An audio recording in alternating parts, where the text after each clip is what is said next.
Hi hello welcome back to our channel. ഇന്നത്തെ video എന്ന് പറയുന്നത് ക്ലേ വെച്ചിട്ട് ഒരു ഫ്ലവർ ഉണ്ടാക്കാൻ വിചാരിച്ചു. അപ്പോൾ റെഡ് കളർ ഫ്ലവറാണ്. അപ്പോൾ എൻ്റെ ചാനൽ ആദ്യമായിട്ട് കാണുന്നവരുണ്ടെങ്കിൽ ചാനൽ ഇപ്പോൾ തന്നെ സബ്സ്ക്രൈബ് ചെയ്ത് വെക്കുക. നിങ്ങൾക്ക് നോട്ടിഫിക്കേഷൻ വരുന്ന പോലെ ബെൽ ബട്ടൺ അമർത്തി വെക്കുക. അപ്പോൾ വീഡിയോയിലേക്ക് പോകാം. അപ്പോൾ ഒരു മൊട്ട് പോലെ ഞാൻ ഉണ്ടാക്കിയിട്ടുണ്ട്. അത് ഒരു നിൽക്കാൻ പാകത്തിന് അടിയിൽ നല്ല ഗ്രിപ്പ് കിട്ടുന്ന പോലെ ആക്കിയിട്ട് വെക്കുക. അതിനുശേഷം കുറേ ടൈപ്പിൽ ഇതളുകൾ ഉണ്ടാക്കണം. അപ്പോൾ ഇതളുകൾ ഏത് ടൈപ്പായെങ്കിലും കുഴപ്പമില്ല.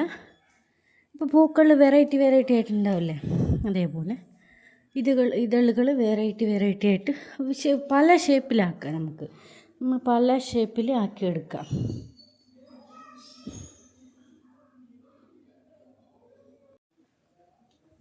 അപ്പോൾ ഓരോന്നോരോന്ന് ആക്കി എടുത്ത് ഒരു ബൗളിലാക്കി എടുത്ത് വെക്കുക. അതിനുശേഷം ഒരുമിച്ച് ഫുള്ള് റൗണ്ടാക്കിയിട്ട് ഓരോന്നോരോന്ന് ഒട്ടിച്ച് കൊടുക്കേണ്ടി വരും. ഇതാണ് ഫുള്ളാക്കി ഞാൻ എടുത്തിട്ടുണ്ട്. അതിനുശേഷം ഞാൻ ഈ ബോട്ടിലിൻ്റെ മുകളിൽ കറക്റ്റായിട്ട് കിട്ടാൻ വേണ്ടിയിട്ട് ഞാൻ അതിൻ്റെ മുകളിൽ വെച്ചിട്ട് ഫ്ലവർ ഉണ്ടാക്കുന്നത്. അപ്പോൾ ഓരോ ഇതളുകൾ ഒട്ടിച്ച് കൊടുക്കുക.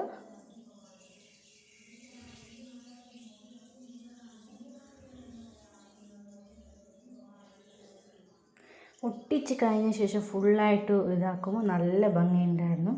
ഒരു ബ്ലൂ കളറ് പൂ പോലെ, അതായത് റോസാപ്പൂ, ബ്ലൂ റോസാപ്പൂ പോലെ ഉണ്ടായിരുന്നു. നല്ല അടിപൊളിയായിട്ടുണ്ടായിരുന്നു. പിന്നെ അങ്ങോട്ട് ഫുള്ളായിട്ട് വെച്ചിട്ട് നമ്മൾ പെയിൻ്റ് അടിച്ച് കൊടുക്കണം. ഞാൻ പെയിൻറ്റ് റെഡ് കളറാണ് എടുത്തേക്കുന്നത്.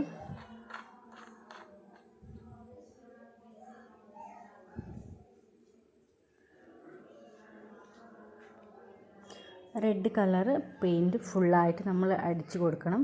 പക്ഷേ അടിച്ച് കൊടുക്കുമ്പോഴത്തേക്ക് അത് ഫുള്ളായിട്ട് കിട്ടുന്നുണ്ടായിരുന്നില്ല. അതുകൊണ്ട് ഞാൻ ഫുള്ളായിട്ട് എടുത്തിട്ട് ഇതളുകൾ ഫുള്ളായിട്ട് എടുത്തിട്ട് എന്നിട്ട് അടിച്ച് കൊടുത്തിട്ട് എന്നിട്ട് ഒട്ടിക്കുക ചെയ്യത്. ഒട്ടിച്ച് പിന്നെ ഞാൻ ഓരോന്നോരോന്ന് ഒട്ടിക്കുമ്പോൾ അത് ഒട്ടുന്നുമില്ലായിരുന്നു. അങ്ങനെ ഫുൾ ഫ്ലോപ്പായി പോയായിരുന്നു. അങ്ങനെ ഒട്ടിക്കാൻ കുറേ ഞാൻ ശ്രമിച്ചു. പക്ഷെ ഫ്ലവർ കണ്ടില്ല, നല്ല അടിപൊളിയായിട്ട് കിട്ടിയിട്ടുണ്ട്. പക്ഷെ പെയിൻ്റ് അടിക്കാൻ പറ്റിയില്ല. പെയിൻ്റ് അടിക്കുമ്പോൾ ഞാൻ ഫുള്ളായിട്ട് എടുത്തിട്ടാക്കുന്നതുകൊണ്ട് അത് പിന്നെ ഒട്ടിപ്പിടിച്ചതേ ഇല്ല. ഞാൻ കുറേ ശ്രമിച്ചു.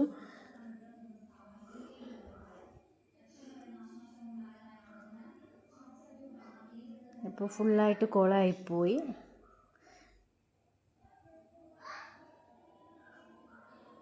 അടിച്ച് കൊടുത്തിട്ട് ഫുള്ള് കുളമായിപ്പോയി എന്ന് പറഞ്ഞാൽ മതി. അങ്ങോട്ട് ഒട്ടുന്നുമില്ല, ഒരു രക്ഷയില്ലായിരുന്നു. പക്ഷെ ആക്കിയതെല്ലാം വേസ്റ്റായിപ്പോയി എന്ന് പറയാനല്ലാണ്ട് വേറൊന്നും ആയിട്ടില്ല. അപ്പോൾ ഞാൻ ഇത്ര കഷ്ടപ്പെട്ടതിന് ഇഷ്ടപ്പെട്ടാൽ സബ്സ്ക്രൈബ് ചെയ്ത് സപ്പോർട്ട് ചെയ്യുക. അപ്പോൾ അടുത്ത വീഡിയോകൾ എൻ്റെ ചാനലിൽ പോയി കണ്ടാൽ മതി, കിട്ടും. ഇതാണ് അവസ്ഥ. കയ്യിൽ മൊത്തം പെയിൻ്റായിട്ടും ഒരു രക്ഷയില്ല. നോക്കുമ്പോൾ എൻ്റെ റോസാപ്പൂ പൊളിഞ്ഞു പോയി. നോക്കുമ്പോൾ ഓരോന്നോരോന്ന് വീണ് പോയി. അതിനുശേഷം നോക്കുമ്പോൾ അമർന്നു പോയി. അങ്ങനെ പൊളിഞ്ഞ് പിന്നെയും വീണ് തന്ന്